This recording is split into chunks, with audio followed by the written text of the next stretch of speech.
Oh, thank you, Lord. Mais je vous invite à regarder avec moi dans 2 Chroniques, chapitre 7, verset 14. Mais avant cela, dans Matthieu 28.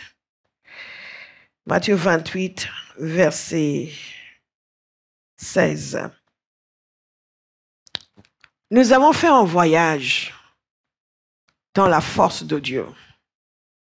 Nous avons vu les instructions que Jésus nous a données et le fait que pour exécuter les instructions que Jésus nous a données, nous avons besoin de force spirituelle. Et nous avons passé plusieurs semaines à méditer sur la force. Plusieurs semaines à méditer non seulement sur la force, mais sur les armes puissantes que nous avons pour vivre libre des puissances des ténèbres et pour imposer l'obéissance au diable afin de faire la volonté de Jésus. Nous avons vu aussi à la conférence Pentecôte Puissance à quel point nous étions armés avec la présence du Saint-Esprit. Nous avons vu la puissance du Saint-Esprit qui agit, la communion du Saint-Esprit et la vie merveilleuse que Jésus nous a donnée grâce à la présence du Saint-Esprit. Et tout cela nous permet non seulement de bien vivre, mais de bien obéir. Quelqu'un va dire, je vais bien obéir. Je vais bien obéir. Donc Jésus dit ceci à ses disciples dans Matthieu 28, verset 16 et à nous tous. Les 11 disciples allèrent en Galilée sur la montagne que Jésus leur avait donnée. Quand ils le virent, ils l'adoraient, mais quelques-uns eurent des doutes. Et il nous a dit ceci. Jésus s'étant approché, leur parla ainsi. Donc Jésus dit ceci. Tout pouvoir m'a été donné dans le ciel et sur la terre. Allez, faites de toutes les nations des disciples, les baptisant au nom du Père, du Fils et du Saint-Esprit, et enseignez-leur à observer tout ce que je vous ai prescrit. Et voici, je suis avec vous tous les jours, jusqu'à la fin du monde. Donc, il nous donne un mandat, ce qu'on appelle communément la grande commission, une instruction. Ce que nous sommes censés faire maintenant qu'il ne sera plus avec nous, physiquement sur terre.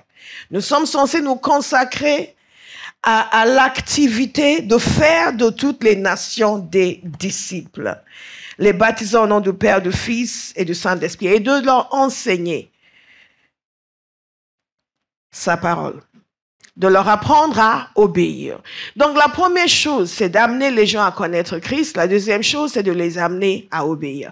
Beaucoup de gens veulent recevoir Jésus, beaucoup ne veulent pas, mais beaucoup veulent recevoir Jésus pour obtenir la solution à leurs problèmes, parce qu'ils se rendent compte finalement que ça ne va pas du tout. Mais la deuxième étape, c'est et ils ne veulent pas apprendre à obéir. Je vais vous demander de prêcher avec moi ce matin. Donc, vous allez m'aider à dire à votre voisin, tu dois apprendre à obéir. Alléluia. L'obéissance est une partie intégrante de la vie chrétienne. Celui qui est converti, qui n'a toujours pas appris à obéir, n'est pas encore un chrétien sérieux. Beaucoup de personnes pensent, peut-être à cause de la mentalité de notre siècle, que dès lors où ils ont donné leur vie à Jésus, ils viennent à l'église et après ils font comme ils veulent. Et personne n'a le droit de leur dire quoi que ce soit. C'est tout le contraire de la parole de Dieu. Nous allons jusqu'au bout. Lorsque nous gagnons des gens à Christ, nous leur apprenons à obéir. Il y a des gens qui vont refuser d'obéir, mais ça c'est leur problème. Mais c'est notre responsabilité d'apprendre aux gens à obéir, d'enseigner la parole de Dieu. Donc voici le mandat que Jésus nous a donné. Il nous a montré que nous pouvons avoir la force pour le faire. Il y a des armes spirituelles qui nous permettent de le faire. Nous avons reçu le Saint-Esprit qui nous permet d'agir. Jésus a dit, vous recevrez une puissance, le Saint-Esprit survenant sur vous, et vous serez mes témoins. Donc la capacité de faire ce qu'il nous demande de faire ici nous a été donnée grâce au Saint-Esprit. Il y a aussi une dimension qui est très importante. Beaucoup de gens reçoivent le Saint-Esprit. Je suis toujours bénie quand j'entends les témoignages de le Seigneur m'a touché et j'ai commencé à prier comme je ne priais pas avant, où j'ai retrouvé une nouvelle dimension de parler en langue. Nous avons eu cette conférence, ce témoignage à la conférence, nous l'avons encore eu ce matin. Ça, c'est le Saint-Esprit qui nous aide. Parce qu'il sait que la prière est partie intégrante de notre mission et que nous ne pouvons pas accomplir la mission que Jésus nous a donnée sans prier. En d'autres termes, la seule mission que Jésus nous a donnée sur terre ne peut être accomplie sans prier. Donc, si vous ne priez pas, vous allez rater votre vie. Des pasteurs, faut-il être si direct? Oui, il faut être si direct. Parce que vous ne serez pas en mesure de faire ce que Jésus vous a demandé de faire. Et quand on regarde la vie des chrétiens, on voit que c'est clair. C'est une évidence que dans la vie de beaucoup de personnes, il n'y a aucun résultat dans le sens de ce que Jésus nous a demandé de faire. Quand les gens vont vous dire ce que Dieu fait dans leur vie, ils vont vous dire, oui, on a eu un nouvel appart, on a eu un nouvel enfant, j'ai eu un nouveau poste, mais vous les entendez rarement dire, et j'ai eu tel nombre de personnes converties. Et j'ai vu tel nombre de personnes sauvées. Et j'ai vu tel nombre de personnes devenir des disciples. Et j'ai pu amener tel nombre de personnes dans mon église. Or, c'est ça ce que Jésus nous a dit d'aller faire. Et nous pouvons dire, Dieu a fait ça dans ma vie, etc. Mais qu'est-ce que nous avons fait pour lui? Et quand Jésus partait, il nous a dit, rappelez, regardez bien tout ce que Jésus leur a dit. Tout ce qu'il leur a dit était lié à son royaume. Amen. Mais il leur a bien fait comprendre que la provision est disponible. Toutes ces choses sont disponibles.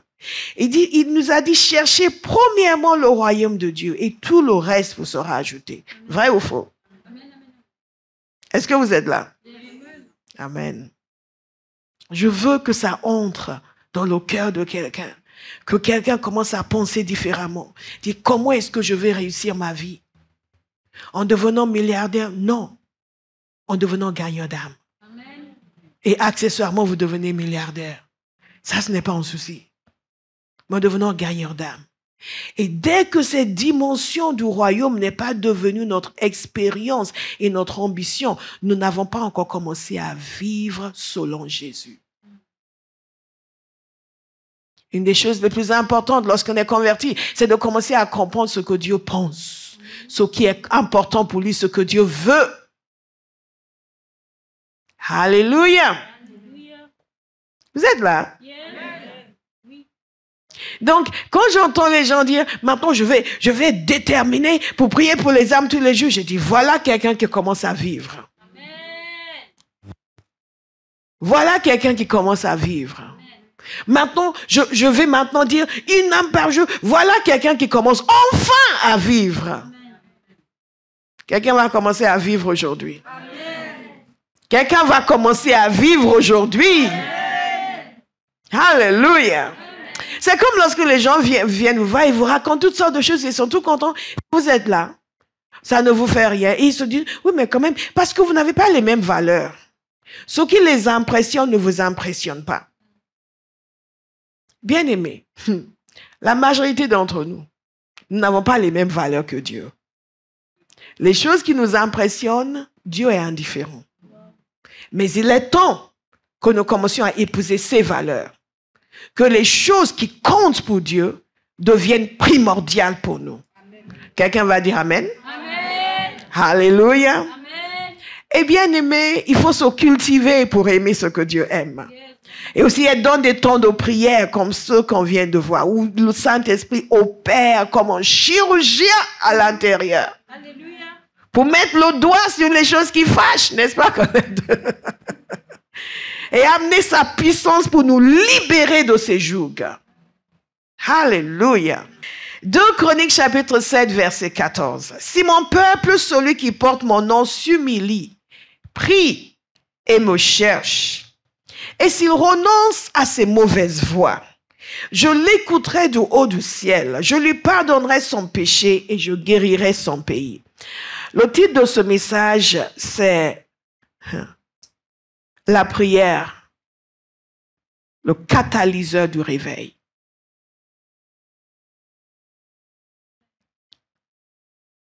Ou vous ne comprenez pas ce que dit catalyseur, ou vous ne comprenez pas ce que veut dire réveil. La prière, catalyseur du réveil. La prière, la prière, la prière, la prière.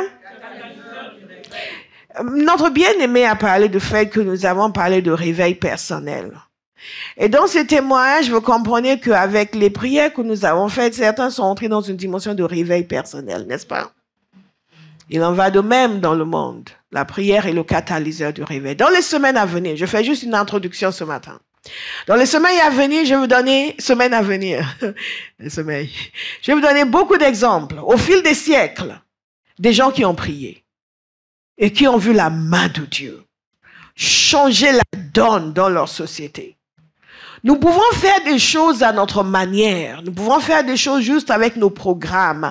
Nous pouvons faire des choses pour attirer les gens. Nous pouvons faire des choses pour remplir l'église. Et comme je vous disais, vendredi soir, nous pouvons remplir l'église de gens qui ne sont même pas convertis, mais qui aiment notre ambiance et qui aiment notre chorale et qui ont une certaine sensibilité, mais qui ne sont pas sauvés. Ou nous pouvons faire les choses à la manière de Dieu. Et la seule manière de faire en Dieu, c'est de prier. C'est de. Donc, dans ce passage, Dieu parle à son peuple, et cela s'applique à nous. Si mon peuple, celui qui porte mon nom, une autre traduction dit, ce qui est invoqué mon nom, s'humilie, prie et me cherche, et s'il renonce à ses mauvaises voies, je l'écouterai du haut du ciel, je lui pardonnerai son péché, et je guérirai son pays. Le Seigneur nous dit ce que nous sommes censés faire. Et le premier soir, nous avons passé du temps dans la repentance. Dieu dit ici qu'il faut s'humilier, il faut chercher sa face et renoncer à nos mauvaises voies. Très souvent, nous voulons que les choses changent, mais nous ne voulons pas nous changer. Et le changement commence avec nous individuellement. Et une église qui veut voir réellement la main de Dieu, c'est une église qui doit se repentir, qui doit renoncer à ses mauvaises voies. Notre bien-aimé, au début, ne voulait pas renoncer à ses mauvaises voies. Au contraire, il voulait s'énerver contre moi, contre la servante de l'Éternel. Et c'est merveilleux comment le Saint-Esprit agit. Parce qu'elle disait, elle avait l'impression que c'était à elle que c'était adressé. Pourtant, il y avait beaucoup de monde. Là, vous voyez que le Saint-Esprit cherchait à dire, arrête ça. Change, je veux que ça change. Que quelqu'un dise, Saint-Esprit, adresse-toi à moi. Personnalise pour moi. Et ça, c'est une grâce de Dieu. Parce que souvent, les gens entendent des messages et sont en train de penser à quelqu'un d'autre. Oh, c'est dommage que Yannis ne soit pas à l'église aujourd'hui parce qu'elle avait besoin d'entendre ça. Et ne voient pas du tout comment ça s'applique à eux. Donc, quelle grâce de vous sentir pointé. Parce que la parole de Dieu nous dit que nous devons renoncer à nos mauvaises voies. Et ensuite, nous devons prier. Et c'est ainsi que nous allons voir sa main agir, va guérir le pays. Alléluia. Je vous ai raconté encore la vision que le Seigneur m'a donnée par rapport à la France et les nations d'Europe. Et je suis persuadé qu'il va guérir ces pays. Il va guérir ces pays. Mais nous devons renoncer à nos mauvaises voies. Nous, ceux qui ont invoqué son nom, nous qui sommes son église.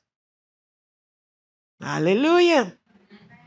Vous voyez des chrétiens qui se lamentent du fait que le monde n'est pas converti. Ah, les gens du monde. Et vous les regardez et leurs voix sont pourries. Vous me dites, mais de quel droit celui-ci critique les gens du monde? Eux, au moins, ils ne connaissent pas le Seigneur. Toi qui connais le Seigneur, regarde comment tu vis. Et le Seigneur nous a fait la grâce de nous prosterner devant lui et nous repentir. Et si vous n'étiez pas là, vous pouvez faire le vôtre à la maison. Et de nous repentir et de lui demander d'agir. La repentance précède toujours les requêtes. Donc nous avons des instructions de faire des nations des disciples, mais le réveil, c'est une œuvre de l'esprit. La conversion d'une âme, c'est le Saint-Esprit qui agit sur une personne et qui touche le cœur d'une personne. Ce n'est pas que je sais convaincre, ce n'est pas que je connais beaucoup de théologie, je dois connaître certaines choses, on ne dit pas des âneries aux gens, mais ce n'est pas parce que je suis un grand savant que les gens se convertissent. Ils se convertissent parce que je laisse le Saint-Esprit m'inspirer des paroles saines et bonnes et sa puissance va les toucher. Nous devons avoir confiance dans la puissance du Saint-Esprit. Jésus a dit qu'en recevant la puissance du Saint-Esprit, nous devenons des témoins. Et donc, si nous voulons que sa puissance les touche, nous avons besoin de demander. Nous avons prié longuement pour avoir un cœur pour les perdus. Et que cette obsession pour gagner les âmes doit revenir dans l'Église. Parce qu'aujourd'hui, l'obsession que nous avons dans l'Église, c'est pour nous-mêmes. Et nous avons été tellement abreuvés dans cela que c'est difficile pour beaucoup de personnes de prendre conscience du fait que nous avons une mission. Et notre mission, c'est les perdus. Et notre bien-aimée disait que elle, sa prière, c'est elle, sa famille, et elle a une belle famille. Et après, ça s'arrêtait là. Mais dites à quelqu'un, ça a changé pour moi maintenant. Parce que nous allons engager l'intercession pour les gens qui ne connaissent pas le Seigneur, pour les gens qui sont rétrogrades. Et nous allons les amener dans le royaume de Dieu par la puissance du Saint-Esprit. Je vous assure, il y a une grande joie à être utile à Dieu sur terre. Il n'y a pas beaucoup de gens qui le sont. Il y a une grande joie à être utile à Dieu sur terre. Une très grande joie. Donc la prière est indispensable. C'est la prière qui ouvre les portes pour la manifestation de la puissance de Dieu et qui nous permet d'avoir des résultats ici sur terre. Et sans prière, vous avez un cœur pour les perdus, vous ne priez pas, vous irez de frustration en frustration. Et après, le découragement va s'installer. Mais il y a quelque chose d'extraordinaire qui se passe dans la prière. Quand vous priez, Dieu est constamment en train de vous montrer des choses et vous encourager. La première chose que j'aimerais que vous puissiez voir par rapport à l'importance de la prière pour le réveil, c'est que c'est grâce à la prière que nous arrivons à l'accomplissement de ce qui a été promis. Jésus a dit à ses disciples dans Actes chapitre 1, vous recevez une puissance, le Saint-Esprit survenant sur vous et vous serez mes témoins. Il leur a donné la Saint-Esprit. Et ce n'était pas la première fois. Il leur avait parlé, lisez Jean 14, Jean 16, il leur avait parlé longuement du Saint-Esprit. Juste avant de quitter la terre, il leur en parle encore. Il leur a dit de rester à Jérusalem. Et ils sont restés à Jérusalem. Et ils sont restés à Jérusalem. Et le Seigneur leur a fait la grâce de faire des barbecues. N'est-ce pas? De se rendre visite, de papoter, de passer un bon moment ensemble? Non? Vous êtes sûr? Qu'est-ce qu'ils ont fait?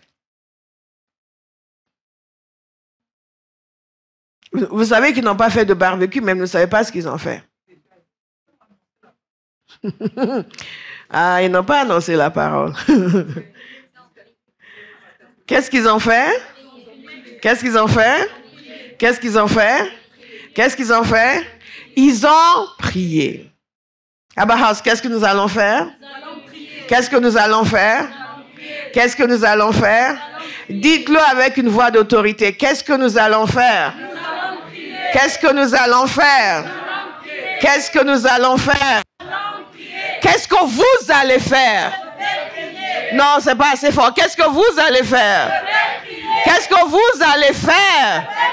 Qu'est-ce que vous allez faire? Je vais prier. Dites-le avec autorité. Avec force, je vais prier. De jour comme de nuit, je vais prier. Je vais prier. Comme elle s'est mise à prier. J'avais une parole pour elle. Et j'ai essayé d'être douce avec pour ne pas lui mettre en fardeau. Et même en atténuant, j'ai vu qu'elle n'arrivait même pas à ce que j'avais atténué. J'ai dit, mais tu n'es pas... Après, je lui ai dit, tu n'es pas sérieuse. Et c'était capital pour sa vie, dans cette saison de sa vie. Après, il vous donnera le témoignage. Amen. Alléluia. Et il sera bon, le témoignage. Amen. Et je l'ai secouée parce que je disais, mais elle est inconsciente. Amen. Il dit, elle n'arrivait pas. Dis, j'y arrive. Je vais prier autant que c'est nécessaire. Et plus encore. Je vais entendre Jean. Je vais prier. Je vais prier. Je vais prier. Alléluia. Et il dit, ben oui, je ne sais pas. Vous vous levez, vous dites, je vais prier. Vous arrachez votre liberté. Comment ça, un enfant de Dieu n'arrive pas à faire plus qu'une heure? Comment ça, vous n'arrivez pas à faire plus qu'une heure? C'est pas sérieux. Dites à quelqu'un, prie. Comme on dit au Nigeria, pray my friend. Prie. Ils ont prié. Excusez-moi. Ils étaient avec Jésus. Ils l'ont suivi pendant tout son ministère sur terre. Ils ont vu la puissance. C'est eux qui l'ont vu avant qu'ils ne partent. Ils pouvaient se dire, bon, le Saint-Esprit arrive, bon, on joue aux cartes. Non, ils ont prié. Et ils ont prié. Et vous savez comment ils ont prié? Ils ont prié en continu. Parce qu'il nous a dit ceci. J'essaie de réveiller quelqu'un. Quelqu'un est encore en train d'être dans l'apathie. Secouez votre voisin. C'est toi qui dérange pasteur avec ton apathie? Je sens l'apathie de quelqu'un et ça me dérange. Secouez votre voisin. C'est peut-être lui, son apathie que je sens. Je sens encore l'apathie de quelqu'un. Dites, je vais prier. Réveillez-vous. Alléluia. Je vais prier. Oui, je vais prier. Vous avez entendu les deux témoignages? Elle est rentrée, c'était jeudi soir. Dieu lui a enlevé le sommeil et elle a commencé à prier. Au moment où vous pensez peut-être que c'était à 4 heures de l'après-midi, c'était à quelle heure? À quelle heure? 2 heures du matin. Seigneur, fais cette grâce à quelqu'un ici. Amen. Fais cette grâce à quelqu'un ici. Amen. Fais cette grâce à quelqu'un ici. C'était à 2 heures du matin. Pas de sommeil. Et elle priait comme une... Je vous ai dit, j'ai déclaré sur vous que vous allez prier comme une machine à prière. Amen. Alléluia. Je vous assure, si vous savez prier, il n'y a aucune situation qui va rester sans solution dans votre vie. Alléluia. Comme une machine à prière. Et je dis cela depuis des années. Lord, make me a praying machine. Make me a praying machine. Je veux prier comme je respire. Aucune défaite n'est permise. Nous allons prier. Arracher des ténèbres. Tous les gens qui sont sur notre champ de mission et de moisson. Quelqu'un a assez joué. Il est temps de vous réveiller. Et ce qui vous est confié et qui permet de gagner des âmes, comme le montage de MC, vous allez prier dessus. Amen. Vous allez prier dessus. Et vous allez déclarer non seulement que vous allez réussir à le faire et bien le faire, mais que ça va toucher une multitude de personnes. Amen. Alléluia. Attends, 1,14 on dit, tous persévéraient dans commun accord dans la prière, avec les femmes, avec Marie la mère de Jésus et avec les frères de Jésus. La version du sermon nous dit ceci, dans commun accord, se retrouvaient souvent pour prier. Et le mot qui est utilisé ici veut dire qu'ils ont continué sans relâche et bien focalisé sur l'objectif. Le problème de beaucoup de gens, c'est qu'ils ne continuent pas. Ils ne prient pas sans relâche. Ils vont prier un peu et après ils vont arrêter. Vous n'allez plus arrêter. Amen. Je vous ai béni et je ne vous ai pas maudit. Vous n'allez plus arrêter. Amen. Alléluia. Je vous ai dit jeudi soir ou non mercredi soir que vous devez prier jusqu'à ce que ce soit plus difficile pour vous de ne pas prier que de prier. Amen. Et Dieu nous offre ces dimensions. La prière commence à couler naturellement. Et s'il vous plaît, restez dedans. Ne dites pas, oh, c'est bon, j'ai fait tout ça hier, aujourd'hui, je vais... Non, non, non, non, non. Nous continuons. Ils ont continué. Ils ont persévéré. Ils ont prié sans relâche. Sans relâche. Les gens qui ont côtoyé Jésus, si quelqu'un pouvait être relax, c'était eux. Mais ils se sont donnés à la prière. Dites à quelqu'un, donne-toi à la prière. Il y a des gens, vous les invitez à une réunion de prière, ils se comportent comme si vous les avez invités pour se faire guillotiner. Hey, hey, hey, hey, hey, hey, hey. Vous savez, qu'est-ce qui s'est passé parce qu'ils ont prié? Le Saint-Esprit est descendu. Ils ont eu la promesse et ils ont prié. Et la promesse a été accomplie. Il y a des gens qui reçoivent une prophétie pour leur vie et ils ne prient pas. Il y a un jeune homme qui m'a impressionné une fois. C'est un jeune homme qui avait juste... Il est venu ici, je ne l'avais pas vu depuis des années. Et il m'a dit que je lui avais donné une parole. Et il avait enregistré. Et il avait l'enregistrement. C'était enregistré dans l'église et il a eu l'enregistrement. Et que depuis, il réécoute et il prie dessus. Et tout ce que j'ai dit s'est réalisé dans sa vie. Amen. Je ne l'ai pas vu depuis des années. Il avait fait un court passage à Bauhaus et il a disparu. Donc je lui dis, mais pourquoi tu avais disparu? Il dit, lui-même ne sait pas.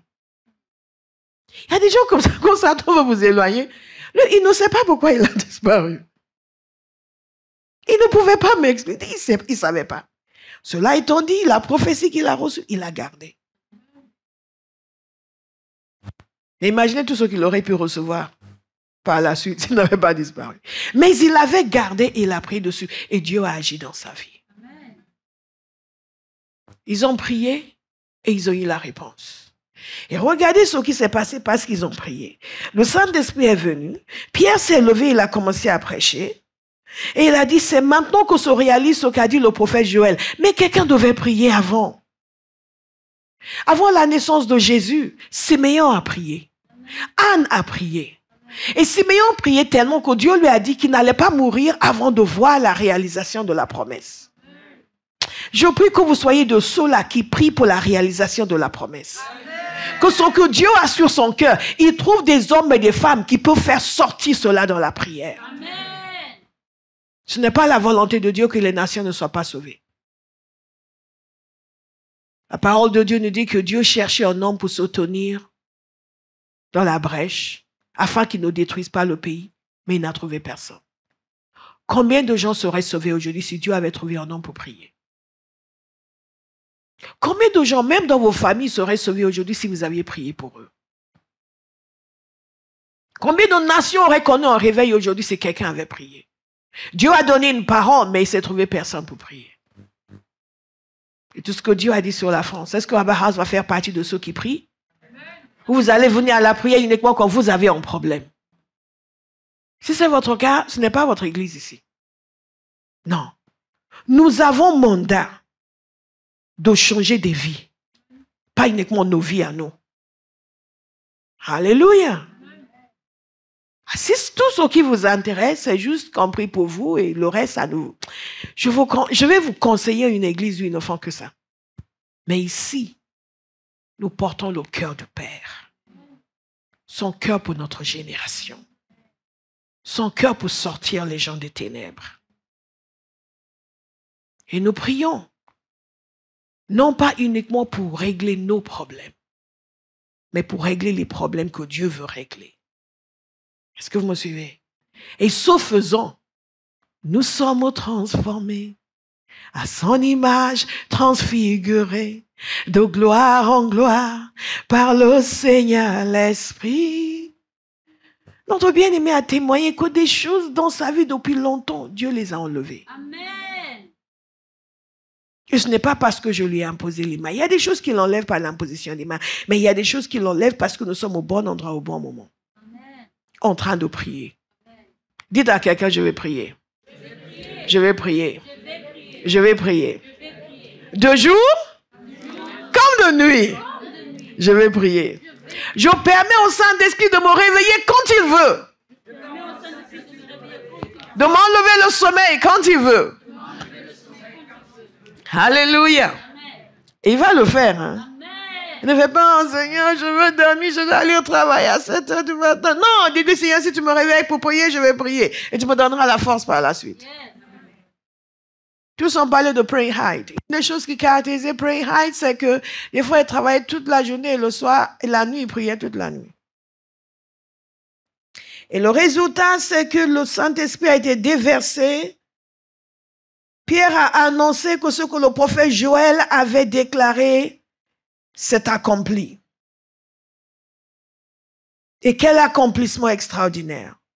Et quand il a fini de prêcher, le verset 37 nous dit ceci, après avoir entendu ce discours, ils eurent le cœur vivement touché. Nous allons prier, bien-aimés. Et pour ceux qui peuvent penser que oui, mais c'était pour la Pentecôte. Non, non, non. Dans Actes 2, 42, il nous a dit ceci. Il persévérait dans l'enseignement des apôtres, dans la communion fraternelle, dans la fraction du pain et dans les prières. Et c'est exactement le même mot que ce qu'il a utilisé précédemment lorsqu'ils attendaient la venue du Saint-Esprit. Ils ont continué à prier. Ils persévéraient dans la prière. En d'autres termes, ils ont redoublé de vigueur. Et ils ont prié encore. Et ils ont prié encore. Et ils ne se sont pas arrêtés. Dites, je ne vais pas m'arrêter. Après ces 3 jours, je ne vais pas m'arrêter. Alléluia. Et ceux qui n'étaient pas, mais qu'est-ce que je fais alors? Faites vos 3 jours à vous. Thank you, Lord. Faites vos 3 jours à vous. Et dit, Père, les grâces que tu as déversées pendant les 3 jours, je n'étais pas là, déverse sur moi. Amen. Nous nous mettons en accord avec vous que ce sera le cas. Amen. Persévérer dans la prière. Je vous ai dit acte, maintenant je vous dis Colossiens 4.2, c'est exactement la même expression. Persévérer dans la prière. Veillez-y dans une attitude de reconnaissance. Une autre traduction dit avec des actions de grâce. Donc cet appel à prier pour toute l'Église. Pour tous les siècles. Toute l'Église. Toute l'Église. Toute l'Église.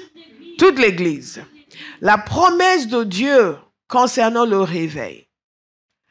Quand Jésus nous donne des instructions pour aller faire des nations des disciples, c'est une promesse qu'il nous donne.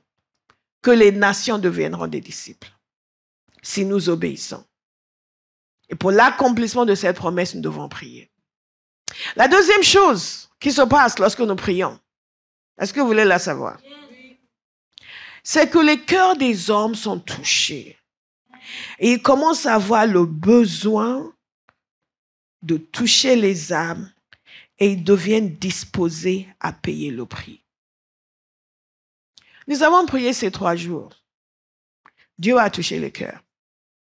Combien de ceux qui ont témoigné ont parlé du fait que maintenant ils vont prier pour les âmes? Parce que Dieu a fait quelque chose dans le cœur. Et plus nous prions, plus nos cœurs sont touchés. Plus nos cœurs sont affectés. Plus nous devenons conscients de ce que Dieu veut faire. Plus nous voyons la nécessité de nous engager dans la moisson. Plus nous en voyons la nécessité de continuer à prier pour que les gens soient touchés. Plus nous recevons le fardeau de Dieu. Lorsque vous priez, l'obéissance envers Jésus devient une priorité. Si vous ne priez pas, vous n'allez pas voir l'importance d'obéir. Mais plus vous priez, plus vous êtes connecté, comme quelqu'un a dit tout à l'heure, avec Dieu, plus les prérogatives de Dieu deviennent les vôtres. Amen. Plus vous êtes conscient de ce qui est important pour le Seigneur. Amen. Alléluia. Les gens qui me côtoient de près, il y a certaines choses, vous allez leur dire, ils vont dire, oh non, pas ça. Ça va, c'est pas important pour elle. Ça, c'est pas. D'autres choses, ah oui, ça, oui. Pourquoi? Parce qu'il me côtoie. Il en va de même pour vous. Si vous passez du temps à prier, vous allez commencer à percevoir ce qui est important pour le Seigneur. Il va changer vos valeurs. Vous allez commencer à voir à quel point une âme est précieuse pour Jésus. Et vous allez commencer à voir à quel point vous ne pouvez pas vous permettre de désobéir à Jésus. Quand les gens désobéissent au Seigneur, ils disent « Mais est-ce que la grâce n'est pas sous la loi ?» Ça, c'est une réaction stupide au péché. Parce que cette personne, manifestement, n'a que faire de la volonté de Dieu. Elle cherche à exploiter la bonté de Dieu pour faire ce qu'elle a envie de faire.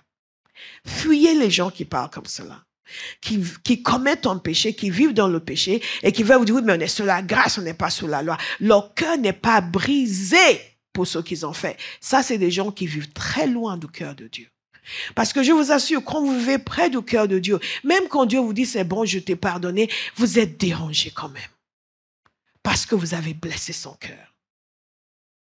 Donc quand je prie, dites avec moi, quand je prie, je deviens sensible au cœur de Dieu pour les perdus. Quand je prie, je deviens obéissant parce que je ne supporte pas de déplaire à Jésus. Alléluia. Il y a des gens qui disent, oui, mais j'essaye, mais ce n'est pas évident. Non, tu es trop loin de Dieu, c'est ça ton problème.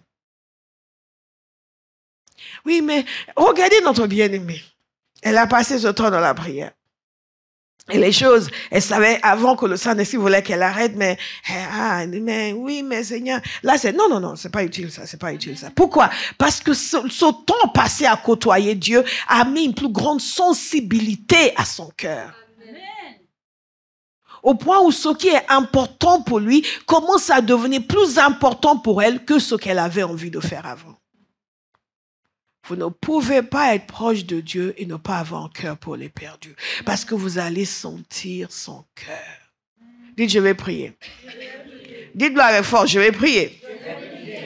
Et mon cœur sera touché. Et je verrai le besoin des perdus. Alléluia. Quand vous priez, vous commencez à vous identifier avec le Seigneur. Beaucoup d'entre nous, nous sommes en face à face. Dieu est là, nous sommes là. Il parle et nous évaluons. Parfois, on est là, oui, mais bon. Quand vous priez, vous commencez à être en accord avec lui. Sans même savoir ce qu'il dit, vous êtes déjà oui. Oui. Oui, et c'est là où vous pouvez dire, je te donne un chèque en blanc. Carte blanche. Carte blanche. Alléluia. Là, vous êtes du même côté. Ces affaires deviennent vos affaires. Alléluia. Inéluctablement, le salut des perdus devient votre obsession. Dis, je vais prier. Je vais prier. Jean 15, regardez ce que Jésus a dit.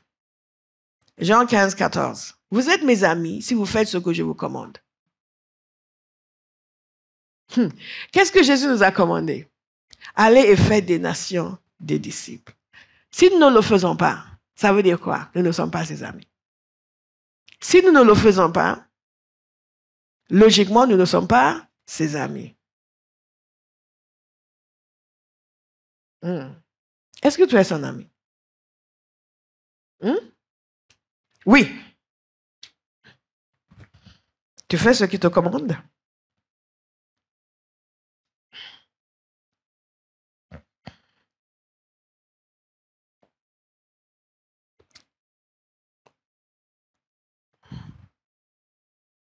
Nous devons nous poser la question.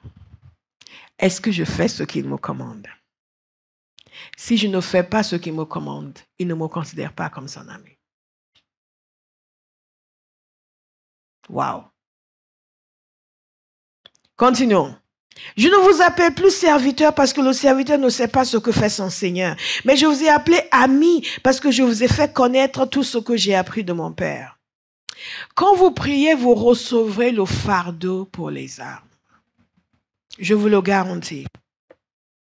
Je vous le garantis. Et le Saint-Esprit va nous révéler ce qui est sur le cœur du Père. La parole de Dieu nous dit que l'œil n'a point vu, n'est-ce pas? Et que l'oreille n'a point entendu ce que Dieu a préparé pour ceux qui l'aiment. Mais il nous les a révélés par son esprit. Et quand vous pensez à ça, vous pensez bénédiction, promotion, n'est-ce pas? Mais la meilleure chose que Dieu a réservée pour ceux qui l'aiment, c'est l'intimité avec lui. Amen. Alléluia. Amen. Et une vie en plein accord avec lui. Donc une vie d'obéissance. Vous me suivez? God is good. Vous êtes encore là? Dites, je vais prier. À la fin de l'année dernière, nous avons eu une session de prière où le Saint-Esprit nous a amenés dans tous les sens. Et cette parole prophétique sortait continuellement. I will pray. I will pray. Je vais prier. Et c'était une interpellation du Saint-Esprit pour nous dire à Bauhaus, commencez à prier. Amen. Comme jamais auparavant. Et en cette deuxième moitié de l'année, bien-aimés, Nous allons prier. Amen. Quelqu'un dit, on prie déjà, pasteur. Non, ce n'est pas assez. Nous allons prier. Et vous êtes encore là? Yes. J'ai dit, nous allons prier. Amen. J'ai dit, nous allons prier. Nous allons prier. Alors, si vous pensez que 3 jours de jeûne et de prière par mois, c'est quand même suffisant. Non, ce n'est pas ce qu'il nous a dit. Il nous a dit, alors que nous faisions déjà les 3 jours de jeûne et de prière. Donc, nous allons prier. Amen. Nous allons prier. Comme la première église a prié. Jérémie 33, verset 3. Vous vous souvenez l'année dernière? Invoque-moi et je te répondrai. Je t'annoncerai de grandes choses, des choses cachées que tu ne connais pas. Il y a des choses que Dieu va nous montrer en cette saison. Il nous a parlé d'une nouvelle dimension. Et déjà avec les témoignages que nous avons entendus, mais il y a plus. Amen. Hey, je suis la seule personne convaincue qu'il y a plus. Il y a plus. Et pendant que je le déclare, vous pouvez recevoir, vous pouvez juste écouter d'une oreille distraite, hein, mais il y a plus. Aïe, il y a plus. Il y a plus. Il y a plus. Il y a plus. Il y a plus et je reçois tout. Au nom de Jésus. Est-ce que je peux vous dire quelque chose? Vous savez que je prie, n'est-ce pas? Mais hier, j'ai prié des choses que je n'ai jamais priées de ma vie.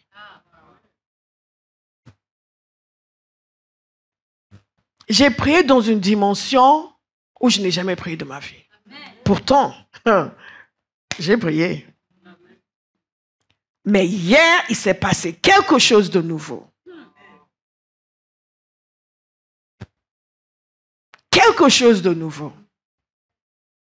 Vous pouvez en bénéficier, comme vous pouvez rester éloigné. Mais je vous assure, nous allons prier. Et entrer dans des dimensions en esprit. Amen. Alléluia. Amen. Parce que des fois, j'ai envie de vous secouer. Je dis, come up. Alléluia. Amen.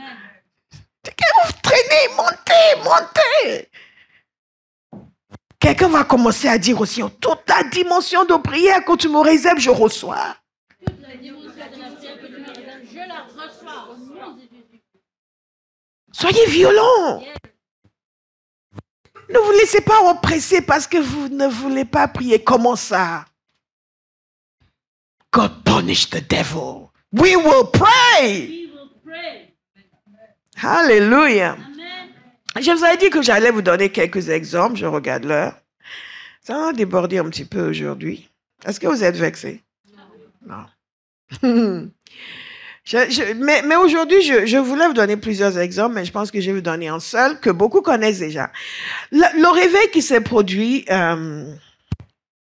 au Pays de Galles, dans les Nouvelles-Hébrides, à Bavas, dans l'île de Lewis, plutôt, l'île de Lewis. D'ailleurs, il y a une conférence qui est organisée en Écosse. Je crois que c'est chaque année. Et cette conférence, je pense qu'elle s'appelle la conférence du réveil de l'île de Lewis. Les Écossais y tiennent encore. Et ils prient encore. Et ils demandent encore. Ils veulent que Dieu renouvelle cette grâce. Alléluia. Et les nouvelles de ce réveil sont allées dans le monde entier. Et dans le monde entier, les gens disent ce que tu as fait dans l'île de Lewis, fais-le ici. Et les Écossais n'ont pas lâché l'affaire. Ce sont des presbytériens, mais ils y tiennent. C'est ce que tu as fait dans cette contrée, fais-le encore. Et vous savez que cette réveil de l'île de Lewis s'est produit à cause de la prière. Parce qu'il y avait 2 vieilles dames qui priaient. Et ce qui est intéressant, c'est que l'une était aveugle, l'autre était courbée. Les 2 ne pouvaient pas aller à l'église. Et elles sont restées à la maison. Elles n'ont pas passé leur temps à pleurer parce qu'elles étaient malades. Oui, nous croyons à la guérison. Mais beaucoup de gens utilisent leur maladie ou leur handicap pour bloquer leur propre destinée. Et se focalisent uniquement dessus. Ou quel que soit le problème, ça peut être une maladie, ça peut être le chômage, ça peut être, je ne sais pas, quelle que soit votre difficulté matérielle, elle ne doit pas bloquer votre destinée. Amen. Elle ne doit pas vous empêcher de suivre le Seigneur et de servir le Seigneur. Et beaucoup de gens, dès qu'ils ont une difficulté, ça devient leur divinité. Ils ne peuvent pas aller à la prière. Mais est-ce que les gens ne savent pas que j'ai des problèmes? OK, stay there. Je vous assure, chacun sa vie. Hein. Les gens vont vous aimer, mais quand vous vous entêtez pour ne pas avancer, ils vont vous laisser derrière. Chaque personne a quelque chose qu'il doit gérer dans sa vie. Qu'elle doit gérer dans sa vie. Donc, que vous ayez une difficulté quelconque, n'utilisez pas cela comme frein pour avancer dans votre vie. Alléluia. Quand vous parlez aux gens, ils sont là, oui, mais pasteur, j'ai une situation, j'ai un problème, et moi, c'est so what? C'est peut-être parce que j'ai tellement côtoyé ces anciens que j'ai vu les circonstances difficiles dans lesquelles ils ont servi le Seigneur. Ou parce que moi-même, j'ai fait des sacrifices que je ne pourrais jamais vous expliquer. Et me suis assujetti à des difficultés, à des privations pour servir le Seigneur, que je ne suis pas impressionné par les raisons que les gens donnent, les excuses qu'ils donnent, les prétextes qu'ils donnent. Moi, je regarde, je me dis, whatever. Whatever. Bien-aimé, si Dieu a de la valeur pour vous, vous allez poursuivre. Amen. Quel que soit ce qui se passe dans votre vie. Vous allez faire fi de vos défis, vous. Ce ne sont des défis que parce que vous les avez érigés en défis. Vous allez faire fi de vos circonstances de vie et poursuivre Jésus. Je vous assure, quel que soit ce que vous vivez, il y a quelqu'un qui vit pire. Hein, une de nos bien-aimés disait, ouais, elle n'a pas de petit enfant. Il y a des gens qui n'ont pas d'enfant. Et ils servent Dieu. Alléluia. Amen. Ces deux femmes handicapées, elles ne pouvaient pas aller à l'église, donc elles ont transformé leur maison en sanctuaire. Et elles priaient, elles cherchaient la face de Dieu. Et pendant qu'elles priaient, Dieu a révélé à l'une d'entre elles qu'il allait amener le réveil. Vous comprenez ce que je dis? Que lorsque nous prions, nous devenons sensibles au cœur de Dieu. Nous recevons son fardeau pour les âmes. Dieu est en mesure de nous communiquer ses désirs et ce qu'il veut faire dans une génération. Je vous ai rappelé encore, vendredi soir, avant de prier pour les âmes, une des visions, parce qu'il y en a plusieurs, une des visions que le Seigneur m'a données concernant la France et concernant les nations du continent européen. Pourquoi pensez-vous que je ne lâche pas l'affaire? Parce que dans la prière, j'ai vu quelque chose. Si vous ne priez pas, vous ne verrez rien, vous ne comprenez rien. Vous serez consumé par votre petite vie. Que Dieu vous en délivre. Amen. Et Satan va constamment vous rappeler tout ce qui ne va pas, tout ce qui est... Et vous allez n'entendre que ça. Et il y a ça, et il y a ça, et il y a ça. Débarrassez-vous de tout cela et poursuivez l'objectif du Seigneur. Amen. Poursuivez l'objectif du Seigneur. Amen. Et ces deux femmes ont prié. Dans leur état, elles ont prié. Elles n'ont pas pleuré pour dire, regarde notre état, Seigneur. Quand est-ce que tu vas nous guérir? La vie est dure à notre âge. Oh, c'est pas bien d'être comme ça. Pourquoi personne ne peut nous amener à l'église? Elles ne se sont pas apitoyées sur leur sort. Quand je vois des gens jeunes que Dieu a bénis, qui ont une vie et qui se plaignent. Oui, mais je sais pas. Le bus arrive trop tard ces jours-ci. À chaque fois, il fait nuit avant que je ne rentre. Oh, moi, je suis fatiguée. Je les regarde. Are you okay? Je n'ai à pasteur Bolette. Non, je ne suis pas dur. J'ai juste du mal à supporter la bêtise. Oui, quand je rentre le soir après le travail, il fait noir et je suis fatiguée.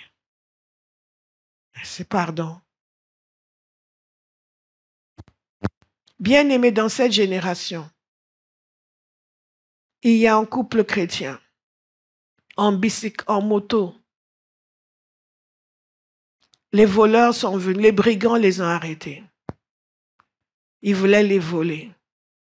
Quand ils ont découvert que la femme était chrétienne, et ils l'ont tous devant son mari au Pakistan. Son péché, elle était chrétienne. Oui, dans ce même monde où nous vivons, dans notre génération, il y a des gens qui vivent cela.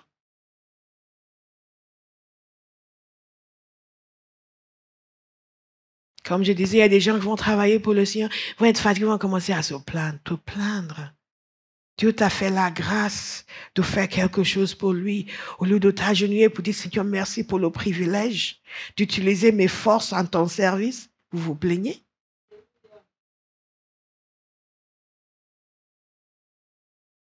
Il y a une famille au Bangladesh, au Pakistan, au Bangladesh. Le garçon de la famille était malade, gravement malade. Il était sur le point de mourir. Ils ont décidé de l'amener dans une église pour qu'il prie parce qu'ils ont entendu que Jésus guérissait. Ils l'ont amené dans une église. Le garçon a été guéri. Amen. Les trois jeunes se sont convertis. Leurs parents aussi se sont convertis. Et leur oncle et leurs cousins ont tué leur sœur parce qu'ils se sont convertis à Jésus. Ils ont amené la honte sur leur famille. Ils ont dû fuir leur village. Mais ils ont dit, pour rien au monde, ils ne renonceront à Jésus. Amen.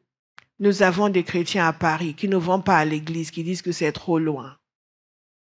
Ils ne peuvent pas prendre le métro. Qui ne peuvent pas se réveiller à 6 heures du matin pour prier. Je suis trop fatigué. Bien-aimés, si nous voulons que Dieu nous utilise, si nous ne voulons pas gaspiller nos vies, nous avons intérêt à prier. Parce que quand nous prions, même dans l'état où nous sommes, Dieu va changer nos cœurs. Il va ouvrir nos yeux. Il va embraser nos cœurs. Et il va nous montrer ce qu'il veut faire. Et ce qu'il va nous montrer va nous galvaniser, va nous mobiliser. Nous allons comprendre que la cause de Christ vaut la peine. Et dans le cœur de beaucoup de chrétiens, la cause de Christ ne vaut pas la peine. Leur petit job ridicule vaut la peine. Leurs vacances valent la peine. Préfèrent partir en vacances plutôt que de venir pour le jeûne et la prière. Écoutez, il y a des choses qui sont importantes dans la vie. Parce qu'une rencontre peut changer votre destinée. Et ces femmes, parce qu'elles étaient assises dans la prière, elles ont entendu le cœur du Père. Et ça a changé non seulement leur vie, mais changé une nation. Je prie que vous soyez de ceux qui entendent des choses de la part de Dieu qui changent une nation. Amen. Et Dieu a donné une parole concernant cette petite. Et si elle est sérieuse avec la parole que Dieu lui a donnée, vous serez étonnés. Je serai étonné de ce qu'elle va réussir à accomplir avec sa prière. Mais il faut qu'elle soit sérieuse. Elle va être sérieuse. Ces deux femmes étaient sérieuses. Et quand elles ont vu ce que Dieu voulait faire, elles ont appelé leur pasteur. Ils lui ont dit, pasteur, lui il les connaissait, il savait que c'était des machines à prière et qu'elles entendaient Dieu. Elles lui ont dit ce que Dieu voulait faire, qu'il allait amener en réveil. Donc elles lui ont dit, il faut que vous joigniez à quelques hommes que vous commencez à prier. Et ils ont commencé à prier. Un autre groupe qui priait. Et ils priaient. Et ils demandaient au Seigneur qu'il avait promis de déverser de l'huile sur la terre aride. Donc il déverse cette huile sur cette terre aride. Et ils ont prié. Et ils ont prié. Et ils ont prié. Bien aimés, ils ont prié. Et un homme dans une réunion, il était tellement... Il priait tous et à un moment donné, il s'est levé pour dire, mais la parole de Dieu nous dit qu'il va aller sur la montagne de l'Éternel. Celui qui a et les mains et le cœur. Et il a commencé à crier, il a dit, mais nous qui sommes ici, nous prions pour le réveil. Mais Seigneur, est-ce que moi, mes mains sont pures? Est-ce que mon cœur est pur? Ça, c'est une question que nous ne nous posons pas. Nous devons à Dieu, Seigneur, agis, Seigneur, fais, Seigneur, touche. Non, mais moi-même, est-ce que mes mains sont pures? Est-ce que mon cœur est pur? Et au moment où il a dit cela, la puissance de Dieu a envahi la pièce. Et c'est au fur et à mesure, à partir de là, que les choses ont commencé à changer.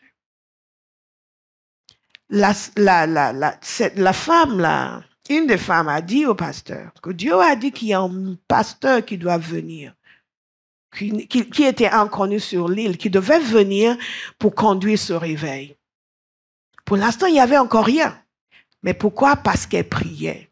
Dieu lui a montré. Vous allez dire avec moi, parce que je prie, Dieu va me montrer. Parce que je prie, Dieu va me révéler ce qui est sur son cœur. Alléluia. Il va me révéler ce qui est sur son cœur. Écoutez, ils ont invité Duncan Campbell. Il avait déjà une réunion, il a dit, je ne peux pas venir. Et le pasteur est allé dire à la dame, il ne peut pas venir, il a une réunion. Elle a dit, il viendra. D'ici 14 jours, il sera là, parce que Dieu a dit qu'il viendra. Devinez ce qui s'est passé? Il est venu. Dites, je vais entendre la voix de Dieu. Il est venu. La réunion où il devait intervenir a été annulée. Une grande conférence, comme ça a été annulé. Et il est venu. Et le premier soir, il ne se passait rien. Mais après, ils ont fait la réunion, les gens sont partis chez eux. Mais il y a un jeune homme qui a commencé à crier à Dieu. Et tout d'un coup, quelque chose s'est passé. Il y a des gens qui étaient à une soirée dansante. La puissance de Dieu est tombée. Ils ont commencé à pleurer pour leurs péchés. Ils sont venus en courant dans l'église. Les gens sont venus de partout et ils lui ont dit, il y a du monde à l'extérieur. La réunion était finie. Dites, Seigneur, fais-le ici encore. Ils ont ouvert les portes, les gens sont venus massivement. Les gens pleuraient pour leurs péchés. Les gens criaient à Dieu.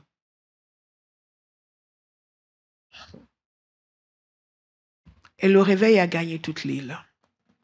Différentes villes, différents endroits. Mais à chaque fois, parce que les gens priaient. Dites, je vais prier. Il y a certaines villes qui n'étaient pas touchées, certains villages qui n'étaient pas touchés. Il y a même un village où les gens disaient, il ne faut pas qu'ils viennent ici. On n'en veut pas de leur enthousiasme ici. Et cette femme, elle a appelé Duncan Campbell, elle lui a dit, le Seigneur dit qu'il faut aller dans tel village. Elle a dit, ah non, là ils sont très hostiles, ils ne veulent pas de nous. Elle a dit, le Seigneur dit qu'il faut y aller. Non, là vraiment non. Ils sont très hostiles. Elle a dit, vous savez, si vous viviez aussi proche de Dieu que vous devriez, vous auriez entendu ce qu'il voulait. Je vais vous lire exactement ce qu'elle a dit. Et ça va être un cri pour quelqu'un aujourd'hui. Vous allez commencer à prier pour dire, moi, je dois avoir ce témoignage. Amen. Monsieur Campbell, si vous viviez aussi près de Dieu que vous le devriez, il vous révélerait aussi ses secrets. Dites, Seigneur, révèle-moi tes secrets. Seigneur, révèle-moi tes secrets. Seigneur, révèle-moi tes secrets. Quelqu'un a témoigné tout à l'heure en disant que le pasteur a dit qu'il y a différents types de chrétiens. Ça, c'est la vérité. Il y a des chrétiens qui connaissent les secrets de Dieu. Il y a des chrétiens qui n'entendent rien. Quel type de chrétien est-ce que vous serez? C'est une question, n'est-ce pas, Armide? Quel type de chrétien est-ce que vous serez? Alléluia. Moi, je vais être de ceux avec qui Dieu partage ses secrets. Alléluia. Je veux être de ceux avec qui Dieu partage ses secrets. Et donc, M. Campbell nous a dit ici, il s'est senti réprimandé pour avoir défié son général. Donc, il y est allé. Et je vais vous lire sa prière. J'espère que ça va vous encourager. Comme Pray Hyde nous a encouragés, n'est-ce pas? Seigneur, tu te souviens de ce que tu m'as dit ce matin. Dans ce village, tu vas sauver 7 hommes qui deviendront des piliers de l'église de mes pères. Seigneur, j'ai transmis ton message à M. Campbell et il semble qu'il ne soit pas prêt à le recevoir.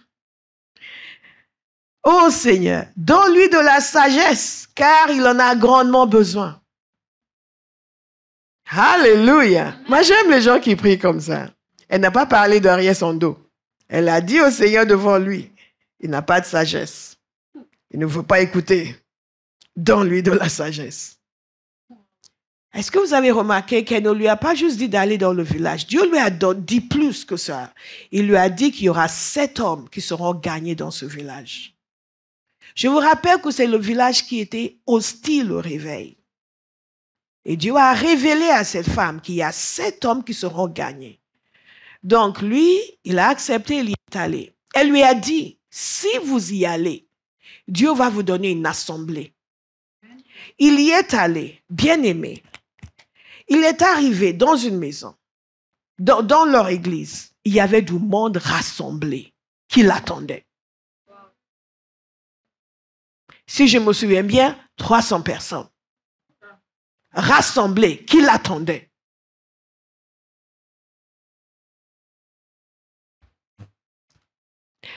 Et il a annoncé la parole. Et après, le pasteur lui a dit, bon, il faut aller dans cet autre endroit parce qu'il y a encore des gens qui sont là-bas. Il est allé là-bas. Et qu'est-ce qu'il a vu? Les 7 hommes. Ces 7 hommes se sont convertis. Tout cela pourquoi? Parce qu'il y a une personne qui priait. Qui non seulement savait qu'il y aurait un réveil, mais qui a entendu le cœur du Père. Quelqu'un va dire, Père, je veux que tu me révèles tes secrets. Nous allons prier. Nous allons prier.